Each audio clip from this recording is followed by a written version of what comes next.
আমরা শুনলাম তিলোত্তমার বাবা মা তারা সাংবাদিকদের মুখোমুখি হয়ে কি বললেন। শর্মিষ্ঠা আমাদের সঙ্গে রয়েছেন, আমাদের সহকর্মী। শর্মিষ্ঠা, আমরা তো পেশাদার, আমরা আবেগ দেখাতে পারি না, আমাদের আবেগটাকে কন্ট্রোল করে রাখতে হয় কাজের সময়। ওনারা বলছেন গলা ধরে আসছে ওনাদের, ঠিক তারা একটা মেয়েকে হারিয়েছে কিন্তু লক্ষ লক্ষ ছেলে মেয়েকে পেয়েছে। শর্মিষ্ঠা, যেই মুহূর্তে আমাদের মেয়ের বডি দাহ হয়ে গেল আর একটা প্রশ্ন কি করে পরিবার শুভজিৎ, সত্যি আমরা পেশাদার, আমরা আবেগ দেখাতে পারি না। এই মায়ের যে শেষ কথাটা না, এই শেষ কথাটা যখন আমি সামনাসামনি বসে তাদেরকে প্রশ্ন করেছিলাম বা তাদের সঙ্গে কথা বলছিলাম, মা সেদিনও এই কথাটাই বলেছিলেন যে আমার মেয়েটা যখন কষ্ট পেয়েছে, মা মা করে চিৎকার করেছে, আমরা তো কেউ শুনতে পাইনি, আমার মেয়েটার কষ্ট ভাগ করে নিতে পারিনি। এই কথাটা যখন একজন মা বলছেন, আমি জানি এই কথাটা যখন শুনছেন, কোনো একজন মা শুনছেন, কোনো একজন বাবা শুনছেন, কোনো একজন বোন শুনছেন, কোনো একজন দাদা শুনছেন, প্রত্যেকে আবেগতাড়িত হবেন। কারণ আমরা এখনো মানুষ আছি, আর মানুষ আছি বলেই আমরা প্রতিবাদ করছি, প্রতিবাদ করতে দেখছি। যখন এখানে সাংবাদিকদের মুখোমুখি হয়েছিলেন না বাবা আজকে পুরোপুরি পরিষ্কারভাবে বলে দিয়েছেন তিনি সাংবাদিকদের প্রশ্নের কোনো উত্তর দেবেন না, তিনি বরং উল্টে বেশ কিছু প্রশ্ন করবেন এবং এমন চোখা প্রশ্ন করেছেন যে সত্যি কে উত্তর দিতে পারবে আমি জানি না। কারণ এই প্রশ্নগুলো প্রশাসনকে, এই প্রশ্নগুলো পুলিশকে, যে মেয়ের শেষকৃত্য হয়ে গিয়েছে, মেয়ের শেষকৃত্যের টাকা তারা দেননি, কারণ সেটা ফ্রি করে দেওয়া হচ্ছে, সেই ফ্রিটা কে করলো? বাবা মাকে না জিজ্ঞাসা করে তার মেয়ের শেষকৃত্য কি করে ফ্রি হলো, এটা কি করে হতে পারে? আমার তো মেয়ে ভাবতে পারে যে শেষ মুহূর্তে আমার শেষকৃত্যের টাকাটাও আমার বাবা দিতে পারলো না। এই চোখা প্রশ্নগুলো করেছেন, পুলিশের ভূমিকা নিয়ে প্রশ্ন তুলেছেন, কেন শেষ মুহূর্তে তার মেয়েকে দেখতে দেওয়া হলো না ঠিক করে, এই প্রশ্নগুলো করেছেন। আর এই প্রশ্নগুলো যখন শুনছিলেন না, এখানে আমি অনেকজনকে দেখছিলাম রীতিমতো কান্নায় ভেঙে পড়ছিলেন। স্বতঃস্ফূর্ত সাধারণ মানুষের ইনভলভমেন্ট আমি আমার জ্ঞানত অবস্থায় কোনো প্রতিবাদে দেখিনি। আমি ওখান থেকে দূর থেকে দেখছিলাম, প্রত্যেকটা কথা শুনছেন। এই মুহূর্তে কোনো কিছু বলতে ইচ্ছা করছে না, যারা এই ব্যাপারটাকে সম্পূর্ণভাবে ধামাচাপা দেওয়ার চেষ্টা করেছে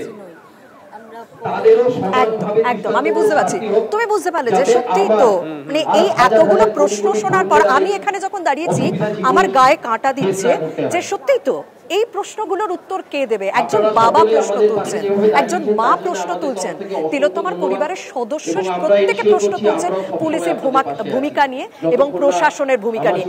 এই প্রশ্নগুলোর উত্তর কিন্তু প্রত্যেককে দিতে হবে। সাধারণ মানুষ তারাও তো প্রত্যেকটা মুহূর্তে প্রতিবাদ করছেন, তারাও তো প্রত্যেকটা মুহূর্তে জাস্টিস চাইছেন, তাদের মুখ থেকেও কিন্তু সেই একই প্রশ্ন উঠে আসছে এবং সেই প্রশ্নের উত্তর কে দেবে, কবে তারা পাবেন, সেদিকে আমাদের প্রত্যেকের নজর থাকছে এবং এই প্রতিবাদকে তারা পূর্ণ মানসিক এবং শারীরিকভাবে সমর্থন জানাতে আজ আরজি করে ছুটে এসেছেন তিলোত্তমার বাবা মা।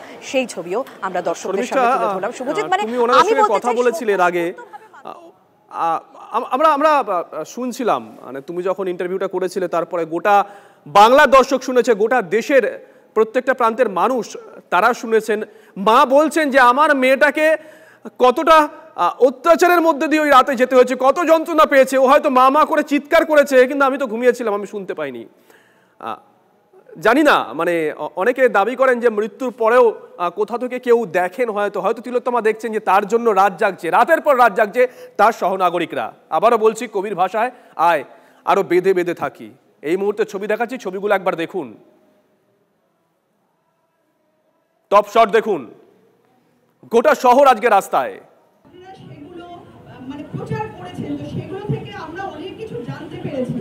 তাই জন্য আপনাদের কাছে আমাদের বড় জোরে পুরো পরিবারের তরফ থেকে বাবা মা পুরো পরিবার অনুরোধ করছে, যদি এরকম কোনো এভিডেন্স আপনাদের কারোর কাছে থেকে থাকে তাহলে এই অভয়া তিলোত্তমার মুখ চেয়ে আপনারা নাম না প্রকাশ করে আপনারা সেই যদি কিচ্ছু থেকে থাকে আপনারা সেই প্রমাণগুলো সিবিআই বা মিডিয়াদের হাতে তুলে দেবেন, যাতে আমাদের অভয়া বিচার পায়, সঠিক বিচার পায়। আমরা কিচ্ছু চাই না, শুধু চাই সঠিক বিচার পাক আমাদের ঘরের মেয়ে।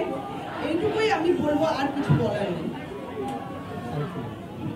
সবার শেষে আমি যেটা কথা বলে শেষ করব, এই যে ছাত্র সমাজ, সাধারণ নাগরিক, ছাত্র সমাজ তো পুরো আমার পরিবারের সঙ্গে আমার ছেলে মেয়ে হয়ে গেছে, এবং নাগরিক সমাজ যারা আজকে রাস্তায় নেমে ঘন্টার পর ঘন্টা আন্দোলন করছে, তাদের একটাই কথা বলবো, তারা এই আন্দোলন চালিয়ে যান যতদিন আমরা বিচার না পাই।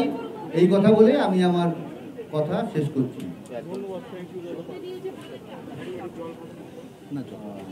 আপনাদের সবাইকে আমরা প্রেস মিটে কাজটা এখানে শেষ করছি। শুধু একটাই কথা শেষ মনে বলা উচিত, যে আরজিকরটা পরিবর্তন হয়ে গেছিল, সেই নতুন করে আরজিকরটা যারা গড়ে তুলছে তাদেরকে আমাদের পুরো পরিবারের তরফ থেকে খুব নিশ্চয় জানাই। আমরা এখানে প্রেস মিট শেষ করছি। এবার আশা করি বন্ধুরা একটু সহযোগিতা করবে যাতে একটু ওনারা একটু ভালোভাবে গাড়িতে উঠে এখান থেকে বের করতে পারে।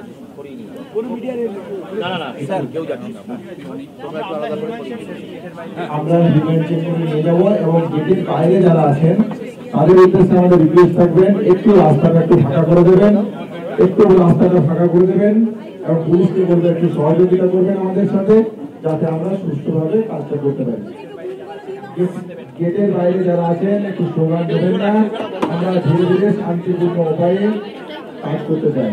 একটু সহযোগিতা করবেন, গেটের বাইরে যারা আছেন কোনো রকম স্লোগান দেবেন না। এই মুহূর্তে আমরা ধীরে ধীরে বেরিয়ে যাব, একটু সহযোগিতা করবেন।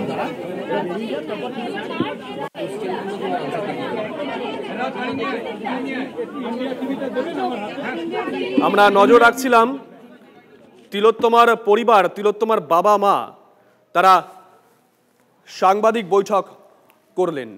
সৌরভ দত্ত আমাদের সঙ্গে রয়েছেন, আমাদের সহকর্মী। সৌরভ, তুমি যেখানে আছো সেখানকার ছবিটা।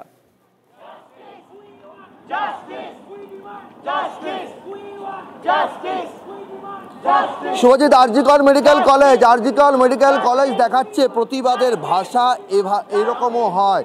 বিচারের দাবি, এভাবেও মোমবাতি হাতে বিচারের দাবি জানানো যায়। এই লাইনে তুমি যাদেরকে দেখছো, এখানে শুধু দুনিয়ার চিকিৎসকেরা নেই, এখানে রোগীর পরিজনেরা রয়েছেন, এখানে চিকিৎসকদের পরিবাররা রয়েছেন, তারা মোমবাতি হাতে তারা দাঁড়িয়ে রয়েছেন, বিচারের দাবিতে দাঁড়িয়ে রয়েছেন। এই যে বিচারের দাবি, তো একটু আগে আমরা এখানে কথা বলছিলাম, যারা আসতে পারেননি সেই সমস্ত কর্মীরা যারা ওয়ার্ডে রয়েছেন পরিষেবা সচল রাখার জন্য, তারাও কিন্তু ওয়ার্ডের মধ্যে মোমবাতি জ্বালিয়েছেন। সেটা গাইনি ওয়ার্ড হতে পারে, সেটা কার্ডিওলজি ওয়ার্ড হতে পারে, সেই সমস্ত জায়গায় তারা ওয়ার্ড থেকে তারা দাবি জানাচ্ছেন। সুদীর্ঘ ট্রমা কেয়ার থেকে শুরু করে একেবারে emergency gate, trauma care, cardiology block, gynae, SNCU, চারিদিকে লাইন করে তারা সুশৃঙ্খলভাবে দাঁড়িয়ে রয়েছেন জাস্টিসের দাবিতে। এখানে এই ছবিটা তোমাকে আমি দেখাতে বলবো শুভজিৎ, কল্যাণকে একটু, যে এটা এসএনসিইউ বিভাগ, শিশুরা এখানে চিকিৎসাধীন রয়েছেন, নার্সরা যারা রয়েছেন তারা আসতে পারেননি, কিন্তু দেখো প্রতিবাদ জানাতে, তারা যে প্রতিবাদের শরিক, তারাও যে সমভাবে প্রতিবাদ জানাচ্ছেন। তারা নিজেদের কর্তব্যস্থল থেকে জানলার গ্রিলে মোমবাতি লাগিয়ে তারা সেখান থেকেই এই দাবি জানাচ্ছেন, উই ওয়ান্ট জাস্টিস। যেই জাস্টিসের দাবিতে এখানে পুরো চিকিৎসক পরিবার এসছেন, তাদের সঙ্গে একটু কথা বলবো। কল্যাণের আপনারা আজকে আপনারা সব পরিবারে এখানে এসছেন, আপনার ছেলে চিকিৎসক, আপনি একটু বলছিলেন আমার ছেলের দাবিতে আজকে চলে এসছেন হাসপাতাল চত্বরে। অভয়ার ধর্ষকদের শাস্তি হোক, আর সব থেকে বড় কথা হচ্ছে পুরো করাপ্টেড সিস্টেম সেটা নিপাত যাক, নতুন ভোর হোক এবং আবার নতুন করে শুরু হোক, নতুন ভালোভাবে বাঁচার লড়াই যেন সবাই লড়তে পারে এবং সেই লড়াই যাতে সবাই জিততে পারে, সেই জন্য ওদের পাশে আমরা আছি। অনেক সময় দেখা যায় যে আমার সন্তান যেন থাকে দুধে ভাতে, চট করে প্রতিবাদে এভাবে লম্বা লাইন দিয়ে সবাই সারি দিয়ে দাঁড়িয়ে রয়েছেন, এটা দেখা যায় না। আজকে এটা দেখে আপনার কি অনুভূতি? মানে আপনি কোনোদিন এর আগে এভাবে প্রতিবাদে সামিল হয়েছেন? প্রতিবাদে হয়নি, মানে প্রতিবাদ বলতে অন্য জিনিসের হয়তো ইয়েতে হয়েছি, ঠিক আছে, আমি যাদবপুরের বাসিন্দা, তো এরমভাবে কখনো দেখিনি যে হচ্ছে একটা এরম একটা হিনিয়াস ক্রাইমের এগেনস্টে পুরো দেশ জুড়ে এরম প্রতিবাদ হচ্ছে, বাইরের থেকে এরম হচ্ছে, আমার বন্ধুবান্ধবরা যারা বিদেশে আছে তারা এরম প্রোটেস্ট করছে, আমি কখনো এরমভাবে এত ইউনিফাইড কলকাতা কখনোই দেখিনি সত্যি। একটু আগে যে প্রতিবাদের আগুন জ্বললো আরজিকর মেডিকেল কলেজে, মোমবাতি হাতে যারা দাঁড়িয়ে রয়েছেন, মশাল হাতে আগুন জ্বললো, এবং একটাই দাবি যে উই ওয়ান্ট জাস্টিস। এই যে জাস্টিসের আগুনটা এতদিন আপনারা জ্বালিয়ে রেখেছেন, আর অনেক সময় একটা প্রশ্ন উঠছে যে আর কতদিন, সেই প্রশ্ন কি কোথাও আপনাদেরকে তারা করছে? না, যতদিন না জাস্টিস পাবো ততদিন তো সবাই এরমভাবেই পথে থাকবো আমরা। আপনি চিকিৎসক, অনেক সময় সিনিয়র চিকিৎসকেরা দায়িত্ব সামলাচ্ছেন ওয়ার্ডে, কিন্তু আমি নিশ্চিত যে সিনিয়র চিকিৎসকরা মাঝে মাঝে বলছেন যে শেষটা কোথায়, আপনি কি দেখছেন শেষটা কোথায়? দেখুন, শেষটা নিয়ে যেটা বলতে চাইছি সেটা হচ্ছে গিয়ে যে এই শেষটা পুরোটাই ডিপেন্ড করছে গিয়ে আমরা কীরকমভাবে জাস্টিসটা পাচ্ছি সেটার ওপর। জাস্টিস যতক্ষণ না পাচ্ছি ততক্ষণ অবধি এই মুভমেন্টটাকে শেষ করার কোনো ইচ্ছাই আমাদের নেই। সুপ্রিম কোর্টের শুনানি তো স্থগিত হয়ে গেল, আপনারা আশা রাখছেন? আশা তো এখন অবধি রাখছি, আমাদের ফার্দার 10 GB হোক, সেটার পর তারপর হচ্ছে ফাইনাল ডিসিশন আমরা নিতে পারবো। এরপর আমাদের পদক্ষেপ কী, মুভমেন্ট তো ডেফিনেটলি চলবে, এটা নিয়ে সেকেন্ড কোনো প্রশ্নই ওঠে না, ঠিক আছে, কিন্তু কি ফর্মে চলবে সেটা নিয়ে আমরা আবার ডিসকাস করবো। কারণ আমরা সত্যি সবাই 5 তারিখের দিকেই কমপ্লিটলি তাকিয়েছিলাম যে 5 তারিখ হোক, তারপর ফার্দার আমরা ডিসিশন নেব, কীরকম সেই হিয়ারিংটা যাচ্ছে তার উপর ডিপেন্ড করে ডিসিশন নেব। এখন যেহেতু 5 তারিখে এটা হচ্ছে না, এর এখন অবধি স্পেসিফিক ডেটও কিছু জানানো হয়নি, আগে জানানো হোক, তারপর আমরা। শুভজিৎ, তুমি একটা গর্জন শুনতে পাচ্ছ এখানে? উই ওয়ান্ট জাস্টিস, একটা গর্জন, একটা পদধ্বনি এগিয়ে আসছে মশাল হাতে। আরজি কর মেডিকেল কলেজ চত্বর, যে আরজি কর মেডিকেল কলেজে 9ই আগস্ট রাতের অন্ধকারে তিলোত্তমা ধর্ষণ ও খুন হয়েছিলেন, কে তার সঙ্গে এই ঘটনা ঘটালো, যার জবাব আসমুদ্র হিমাচল জানতে চায়। সেই জবাব চাইতে আজ পথে পথে জুনিয়র চিকিৎসকরা নেই, আছেন রোগীর পরিজনেরা। এখানে যারা রোগীর পরিজন রয়েছেন তারাও এখানে। আপনারা এখানকার কর্মী, স্বাস্থ্যকর্মী? না, আমরা একটা পেশেন্ট নিয়ে এসেছি। আমরা পেশেন্ট নিয়ে এসেছি। আমরা চাই যে ওই বোনকে যারা এইভাবে তাকে ক্ষতি করেছে তাকে ফাঁসি চাই, তাকে কঠোর শাস্তি দিক, যাতে আর কোনো মা বোনের দিকে আর নজর তুলে না দেখে। এক অংশের মানুষ বলছেন রোগীর পরিজনেরা ক্ষতিগ্রস্ত হচ্ছে এই আন্দোলনের ফলে, আপনারা কি মনে করছেন? আমি ওসব অত কিছু আমি বলতে পারবো না। আমি চাই যারা ওই বোনটারে ক্ষতি করেছে তারা যেন শাস্তি পাক, এইটুকুই বলবো। শাস্তি না পাওয়া পর্যন্ত আপনি পাশে আছেন? হ্যাঁ, আমরা সবাই বিচার চাই। We want justice. আরজি পরিষেবা আরজি কলে ভালোই হচ্ছে, আমি নিজেই পেশেন্ট ভর্তি করেছি, দারুণ পরিষেবা হচ্ছে, পরিষেবা ভালো আছে। আমরা বিচার চাই আরজি করে। বুঝতেই পারছো, এই আন্দোলনে শুধুমাত্র চিকিৎসকেরা সামিল নেই, স্বাস্থ্যকর্মীরা সামিল নেই, আছেন সাধারণ মানুষ। একদমই তাই, সহনাগরিক যারা, তারা আজকে রাস্তায় নেমে এসেছেন। সৌরভ সঙ্গে থাকো, লিমা আমাদের সঙ্গে রয়েছেন, আমাদের সহকর্মী। লিমা, সৌরভ একটু আগে বলছিল বাবা মায়েরা সবসময় বলেন আমার সন্তান যেন থাকে দুধে ভাতে, বোধহয় তারা এটাও বলছেন ছোট ছোট বাচ্চাকে নিয়ে এসে যে আমার সন্তান যেন থাকে প্রতিবাদে। লিমা, বাইরে সাধারণ একদম শুভজিৎ, আর দুধে ভাতে থাকার সময় বোধহয় নেই, কারণ এবার গর্জে ওঠার পালা। আজ গর্জে উঠছে গোটা বাংলা শুভজিৎ। 14ই আগস্ট রাতের কথা আমরা কেউ ভুলিনি। আজ সেদিনকে আমিও আরজি করেছিলাম, তুমিও স্টুডিওতে ছিলে, সেদিনকার ভয়ানক স্মৃতি আজও আমাদের কাছে টাটকা। কিন্তু একটা বিষয় তুমি খেয়াল করো, এবং আমি শুধু তোমায় নয় গোটা বাংলার মানুষকে বলবো খেয়াল করতে, ভয় কেউ পায়নি। কাতারে কাতারে মানুষ আজকে নেমেছেন পথে। আরজি করে বাইরের ছবিটা সেই 14ই আগস্টের মতো আজকে ঠিক থেকে ভিড়, এবং ভিতরেও কিন্তু একইভাবে গর্জে উঠলো হাসপাতালের জুনিয়র চিকিৎসক থেকে শুরু করে যারা রোগীর পরিজনরা রয়েছে। তবে ছবিটা একটু ছবিটা বদলেছে নিরাপত্তার দিক থেকে। একদিকে আমরা দেখতে পাচ্ছি আধা সেনা, একদিকে দেখতে পাচ্ছি পুলিশ।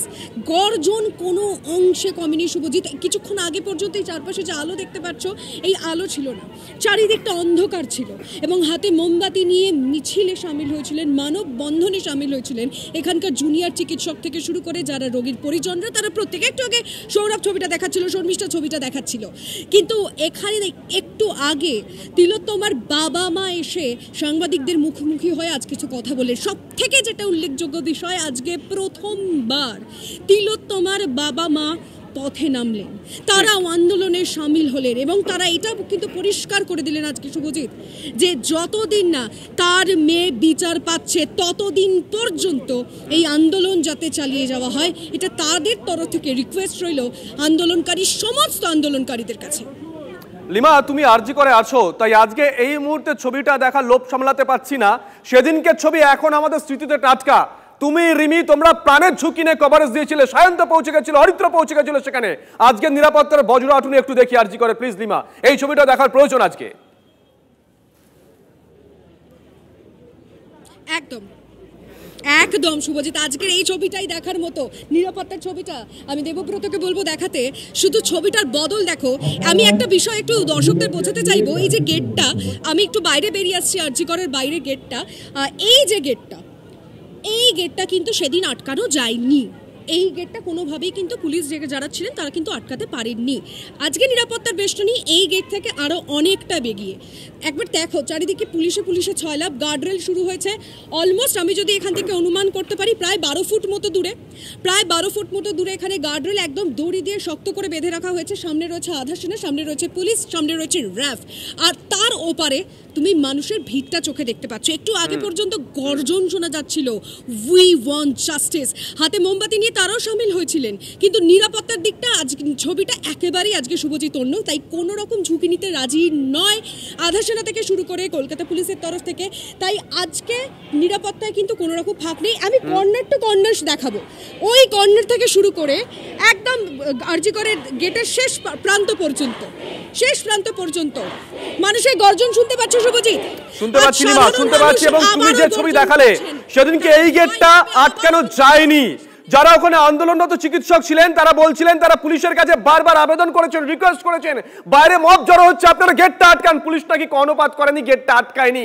কিন্তু আজকে ছবিটা পুরো পাল্টে গেছে, একেবারে বজ্রটুনি। পুলিশ যেমন রয়েছে একটা স্তরে, আরেকটা স্তরে রয়েছে কেন্দ্রীয় বাহিনীর জওয়ানরা। কিন্তু আমজনতা সেদিনকে যেভাবে রাস্তায় নেমেছিলেন আজকে ঠিক একই রকম ভাবে রাস্তায় নেমেছেন। সেদিন স্লোগান ছিল, আজকে স্লোগান রয়েছে আরো দীপ্ত কণ্ঠে, তার সঙ্গে রয়েছে হাতে মোমবাতি। ছবিটা একবার দেখুন, এই মুহূর্তে আরজি করের ছবি, সেই রাত আর আজকের রাত মেলাতে পারছেন না, আমরাও পাচ্ছি না। আমাদের সহকর্মীরা সেদিনকে জীবনের ঝুঁকি নিয়ে কভারেজ দিয়ে গেছে।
এই হচ্ছে আজকে আরজি করের লাইভ ছবি। লিমা যে ছবি তুলে ধরলো, যে বলছি